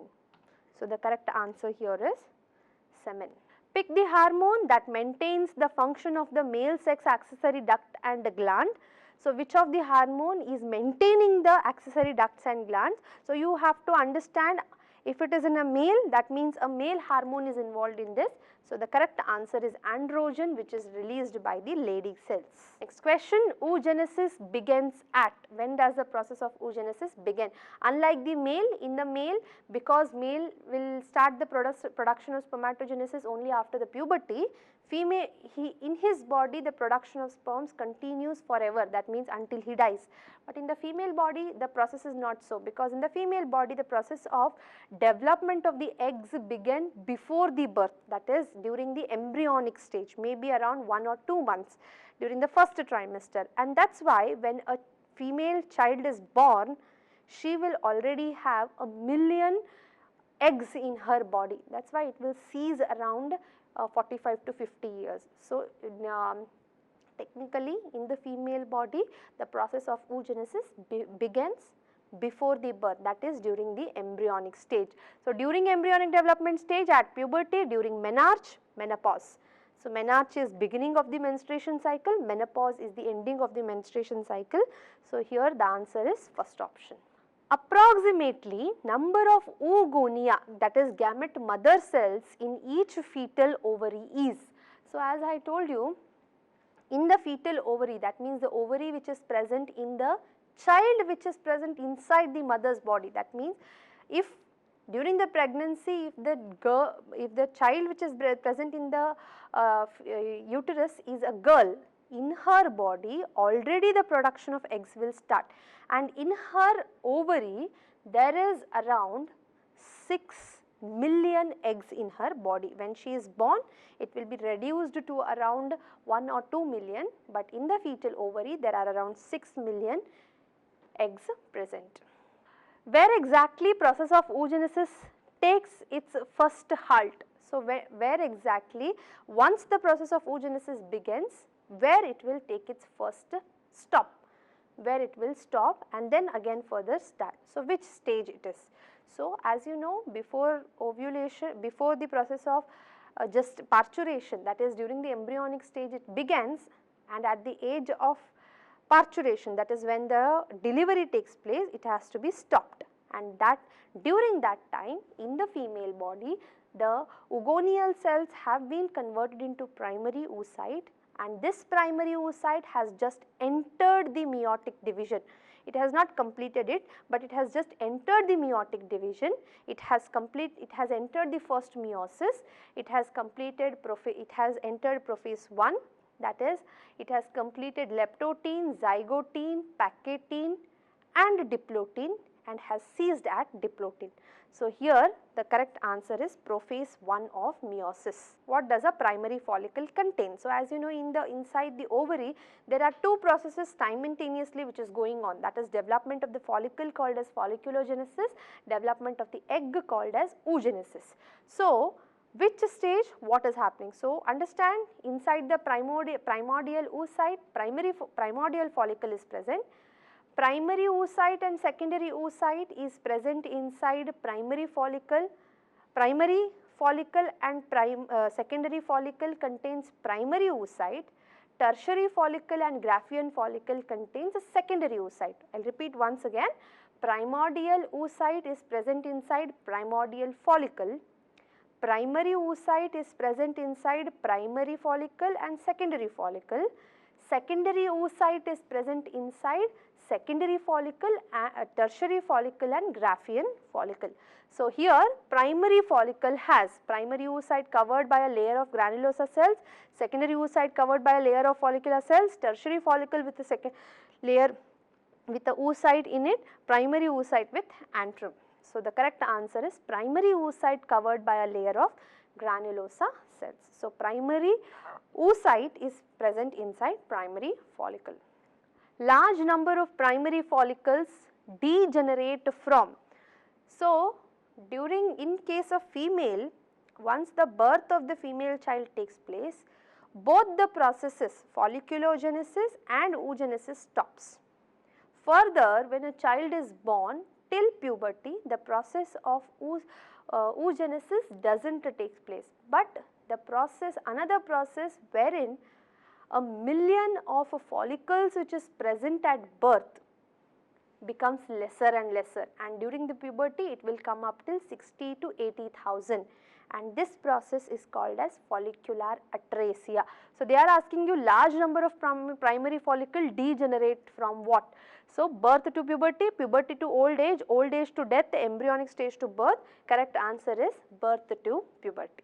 At puberty, only dash to dash follicles are left in each ovary. So, as I told you, from birth to puberty stage in the female body, millions of follicles which was present during birth comes down, decreases its number, and this process is called as follicular atresia. During this process, all those extra follicles which are not involved in the process of folliculogenesis are gradually removed, and only some amount of follicles which will further become primary follicle, secondary follicle, tertiary follicle and Graafian follicle remains.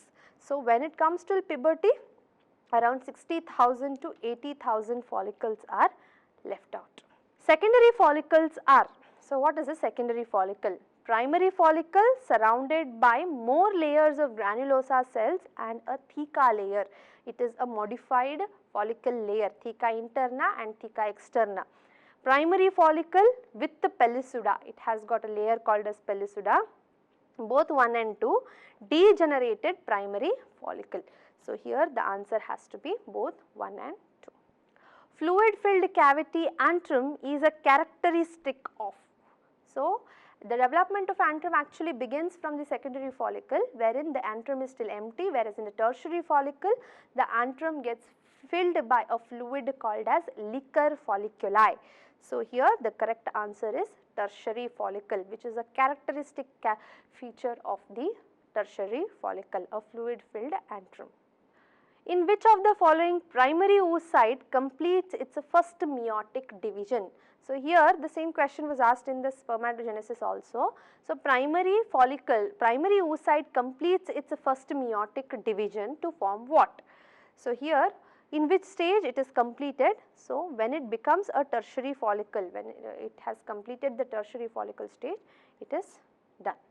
Haploid secondary oocyte is larger than the first polar body even though they result from the same cell division because. So, haploid secondary spermatocyte is larger, first meiotic division, the second primary oocyte undergoes first meiotic division to becomes 2 cells, but out of them only one is functional, the other one is become inactive. That is because of the unequal cytokinesis. One egg gets complete cytoplasm, whereas the other gets little amount of cytoplasm and becomes a polar body and becomes inactive. So, that is because of unequal cytokinesis. Next question, zona pellucida is formed by. So, as you know, zona pellucida is a layer which is covering the secondary oocyte in a tertiary follicle and a Graafian follicle. So, it is produced by the secondary oocyte. Ovulation is a process. So, ovulation, what does ovulation mean? Release of secondary oocyte by rupturing of the Graafian follicle, release of FSH and LH by pituitary, release of yolk by the ovum and oogenesis. So, here already the third and fourth question, options has to be eliminated because it has nothing to do with the process of ovulation, whereas ovulation basically takes place because of the release of certain hormones like LH, but FSH has no work in it. So, because of the release of LH, the secondary oocyte gets ruptured from the Graafian follicle and this process is called as ovulation. Next, menstruation cycle occurs in the female. So, as you know, menstruation cycle and the estrus cycle are the two cycles. In primates it is called as menstruation cycle because it takes place every month, and in non-primates it is called as estrus cycle, which is seasonal breeders. So, here menstruation cycle is taking in monkeys, apes, human beings, all are primates. So, it is all the above. First menstruation at the puberty is called as menarche, menopause, andropause, diapause. So, andropause is where during once the male stops producing androgen. Diapause is where in the cells are seized at diplotin stage. Menarche is where the first menstruation cycle starts during puberty. So, it is menarche. On an average, menstruation cycle is for 28 to 29 days, 32 to 40 days, 3 to 5 days, 15 to 17 days. So, it takes place once in a month. So, it has to be 28 to 29 days. So, once in 28 to 29 days it repeats. Menstruation occurs only. So, in which type of females menstruation occurs? If the released ovum is not fertilized, that means it will cross the ampulla-isthmus junction without the entry of the sperms. If the released ovum is fertilized, if the released oocyte dies, if the insemination occurs. So, fourth option, insemination, if it takes place also, it is not compulsion that the sperm has to go and fertilize the egg. So, hence insemination, occurring of the insemination does not have effect on the menstruation, but if insemination helps in goes and fertilizes the egg, then the menstruation can stop. But they are asking menstruation occurs. So, second, third and fourth option is wrong. So, the first option is correct. So, if the released ovum is not fertilized. If it is fertilized, it is an indication that the female is pregnant. Follicular phase is also called as. So, follicular phase is a time during which immediately after the menstrual phase, that is first to 7 days, when the endometrium wall is completely ruptured, because of the release of estrogen, that is development of the new follicles in the ovary, estrogen is released and this estrogen starts building up a new endometrium wall. So, because during this phase new follicles are produced inside the ovary, it is called as follicular phase. But simultaneously what is happening in the uterus? That the endometrium wall is regenerating or new cells are being proliferated. So, the correct option here is proliferative phase. Lack of menstruation is an indicator of. So, just now I told you lack of menstruation is an indication of. It may be because of pregnancy, of course that is the most common reason, but nowadays it can be because of stress and poor health also. So, it is all of these. So, here they are asking you, among the 300 million sperms which is released into the female body, for a pregnancy or conceive or for the process of fertilization, what is the minimum eligibility of those sperms? So, among them, for a normal fertility, at least dash of the sperms must have normal shape. So, that means it has to have a normal head, it has to have a middle piece, it has to have a tail. So, around 60% should have a normal structure, and out of them at least 40% should show vigorous motility. That means out of 300 million at least 50%, that is 150 million, and at least 40% should be able to enter into the fallopian tube. So, it is 60 to 40%. Next question, LH surge induces. So, LH surge occurs on the mid menstruation cycle on the 14th and 15th day, during which there is sudden increase in the amount of LH hormone in the pituitary gland, and this will lead to a process called as ovulation, that is breakdown of the Graafian follicle.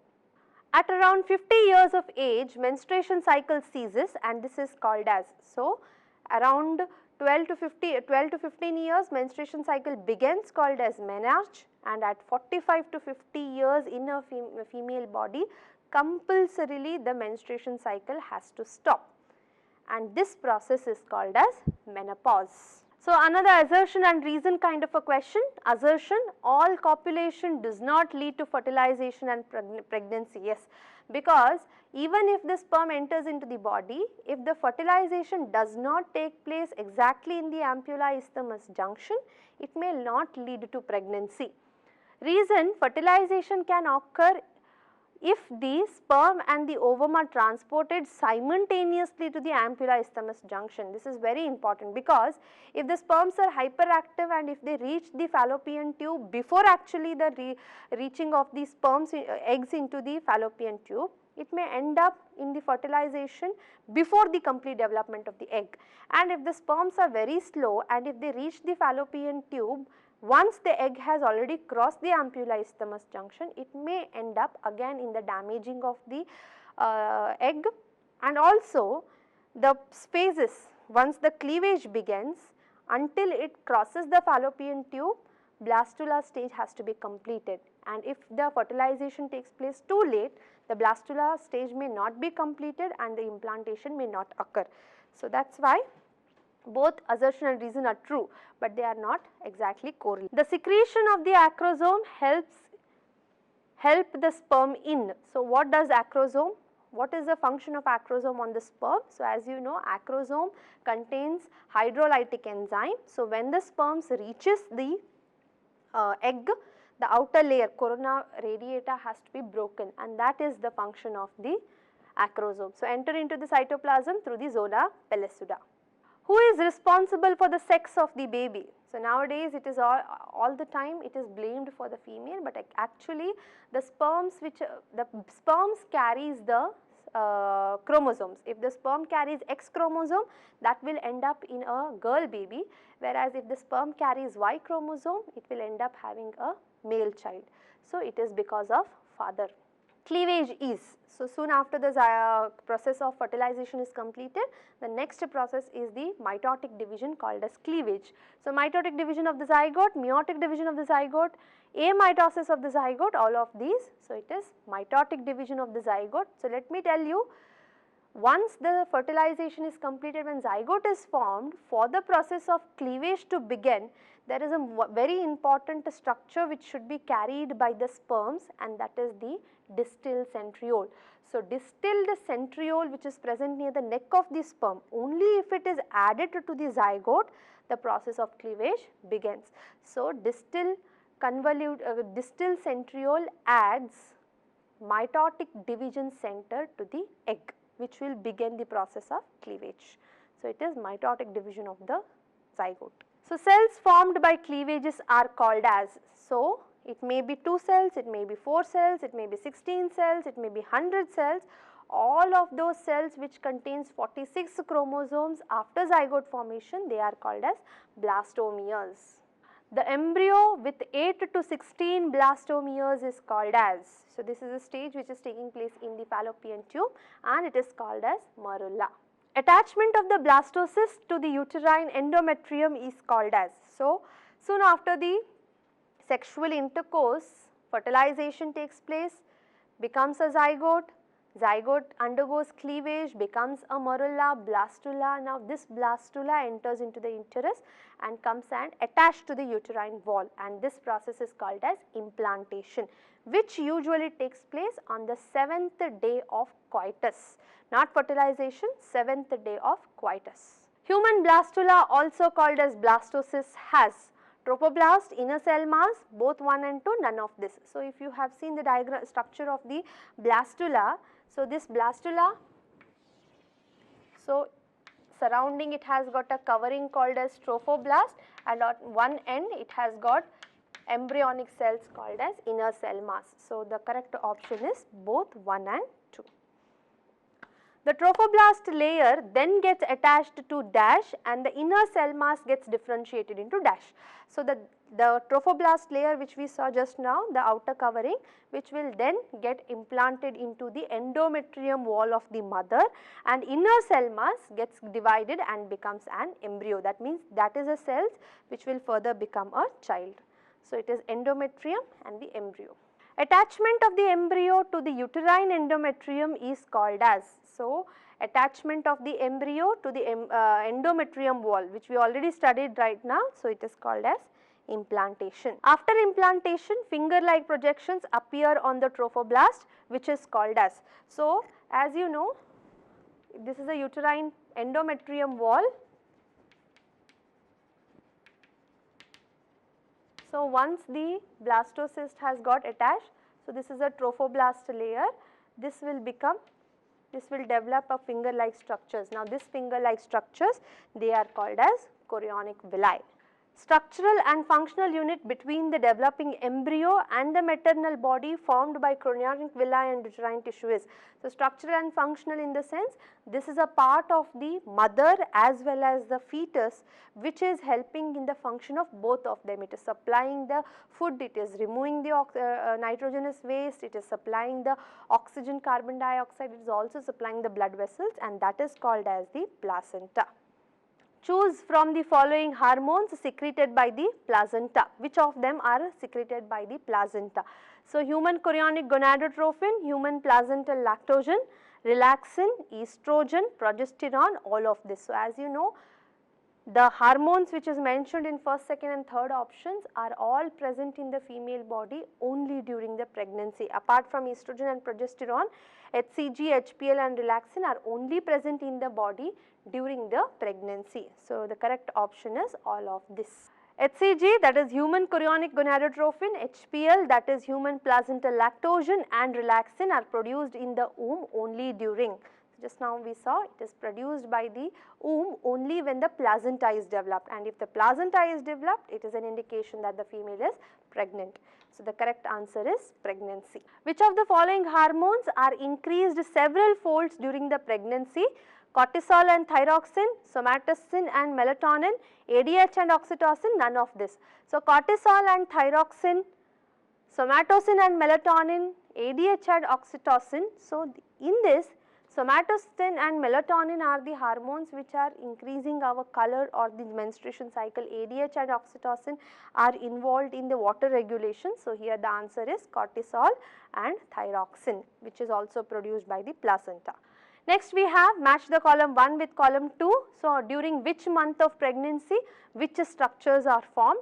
So, column 1, after 1 month of pregnancy, after 50 days, 5th month of pregnancy, end of 2nd trimester. So, heart is produced in the 1st trimester, that is pregnancy, 1st month of pregnancy, 1.5 month of the pregnancy, the heartbeat begins. Before actually the development of the child, the heartbeat begins. So, it is in the early stages of the pregnancy. After 1 month of pregnancy, fetal develops limbs and digits. So, actually within around 35 to 45 to 50 days, the fetus starts developing the limbs and digits, but it does not have any nails, that is exoskeletal system. First movement of the fetus and the hair on the head is usually seen in the 5th to 6th month, that is during the 2nd trimester. During the 5th and 6th month, the mother can feel the movement of the child, not to the external, because the size of the child is just 9 to 10 centimeters. Hence, the movement can be felt by the mother, and at the end of the 2nd trimester, all the major organs in the child, eyes, ears, nose, tongue, body hair, endoskeletal system, exoskeletal system, everything will be developed. So, it is they are arranged in a correct way. So, the correct option will be, the average duration of human pregnancy is about 9 months, which is called the gestation period. So, 9 months is the pregnancy period in the humans. In this, which one is called as the gestation period? So, all the entire 9 months is called as the gestation period. So, pregnancy is nothing but gestation period. So, here the answer is 9 months gestation period. Next. This process of delivery of the fetus is called as, so after the 9 months of gestation, due to the contraction of the myometrium, the fetus has to be pushed out of the body, and this process is called as parturition. How does the process of contraction of the myometrium begins? See, understand, at the end of the 9 months, when the child is completely developed, the fetus starts giving signals to the placenta. In turn, placenta sends the signals to the mother's pituitary, which in turn releases oxytocin and starts the contraction. This is called as fetal ejection reflex. So, that has to originate from the fully developed fetus to the placenta. So, here the answer is both 1 and 2. What does letter A indicate in the diagram of the Graafian follicle given below? So, first one here, what does this indicate? So, theca externa, antrum, follicle fluid and cortex. So, cortex is not present here because it is present inside the stroma. Follicular fluid also is not present here. Antrum is this cavity which is present, already named. So, the correct answer is theca externa. Next question. What do you think the doctors inject to induce delivery? So, once the 9 months of the time is completed, when the pain or the contraction begins in the female, she has to be rushed to the hospital. In the hospital, to increase the amount of pain, the doctors induce her a form of oxytocin injection, which is called as pitocin. The milk produced during the initial few days of lactation is called as, so as you know, this is a very important fluid, chemical which is produced by the mother. So, immediately after the parturition, mothers produces an yellow colored milk which is very rich in antibiotics, and the child has to drink this milk for an healthy immunity system, and this milk is called as colostrum or milk. Answer. So, this is the diagram, you have to choose the best answer for it. What is A? Chorionic villi, what is B? The umbilical cord, what is C? The uterine cavity, the D, E and F. So, here the correct option is A. So, there we come to the end of the session B12 students. As I have told you, biology is a subject where probability of finding the right answer is correct, but the probability of getting the wrong answer is even more correct. So, one trick for attending your NEET exams, as much as possible try to eliminate your negative markings, because that is where you lose maximum amount of marks. Try to attempt each question, try to find out the correct question. If you do not know the correct question, try to eliminate the wrong questions. The one which is left out will be a correct question, correct answer. So, correct answer carries you 4 marks. So, do not lose those 4 marks. Study well, be confident. If you are not confident, you will not be able to attempt the NEET exams. So, all the best. Thank you.